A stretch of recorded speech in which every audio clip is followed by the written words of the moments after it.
পারে মিয়া মানুষের জন্য অনেক ভালো হবে।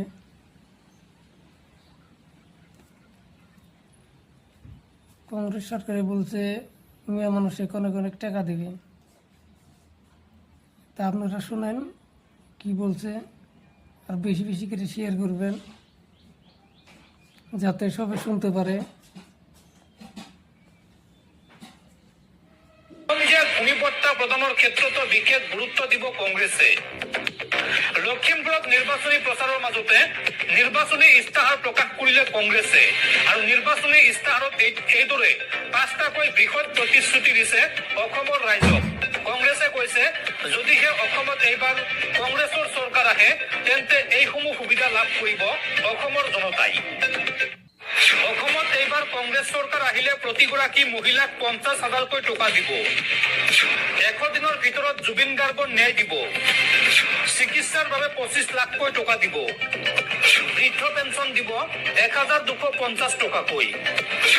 অসমত এইবাৰ কংগ্ৰেছ চৰকাৰ আহিলে আৰু কি কি সুবিধা পাব এই সন্দৰ্ভত জনাই আছো সবিশেষ। আপুনি ভিডিঅ'টোত লাইক কৰি শ্বেয়াৰ কৰি দিয়ক। অসমত এইবাৰ কংগ্ৰেছ চৰকাৰ আহিলে ৰাজ্যৰ প্ৰতিগৰাকী মহিলাক দিয়া হ'ব 50,000কৈ টকা, আৰু চিকিৎসাৰ বাবে ৰাজ্যৰ প্ৰতিটো পৰিয়ালক দিয়া হ'ব 25 লাখকৈ টকা, আৰু জুবিন গাৰ্গক 100 দিনৰ ভিতৰত ন্যায় প্ৰদান কৰা হ'ব। এইদৰে 5টা প্ৰতিশ্ৰুতিৰে নিৰ্বাচনী ইস্তাহাৰ প্ৰকাশ কৰিছে কংগ্ৰেছে। নতুন গড় অসম গঢ়াৰ লক্ষ্যৰে কংগ্ৰেছে মুকলি কৰিলে নিৰ্বাচনী ইস্তাহাৰ।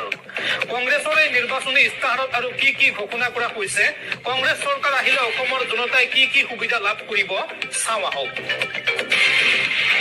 নতুন গড় অসম গঢ়াৰ লক্ষ্যৰে কংগ্ৰেছে মুকলি কৰিলে নিৰ্বাচনী ইস্তাহাৰ। 5টা প্ৰতিশ্ৰুতিৰে কংগ্ৰেছৰ নিৰ্বাচনী ইস্তাহাৰ প্ৰকাশ। প্ৰথমটো হৈছে মহিলা সবলীকৰণৰ দিশত কংগ্ৰেছৰ বিশেষ পদক্ষেপ।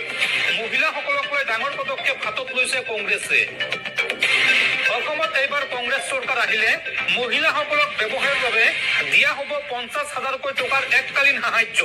এই টকাৰে মহিলাসকলে ব্যৱসায় বাণিজ্য কৰি খাব পাৰিব। আৰু প্ৰতিটো পৰিয়ালক স্বাস্থ্যৰ বাবে 25 লাখকৈ টকা দিয়াৰ ঘোষণা কংগ্ৰেছৰ। চিকিৎসাৰ বাবদ এই 25 লাখকৈ টকা দিব কংগ্ৰেছ চৰকাৰে। আৰু জুবিন গাৰ্গক 100 দিনৰ ভিতৰত ন্যায় দিয়াৰ কথা উল্লেখ কৰিছে কংগ্ৰেছে।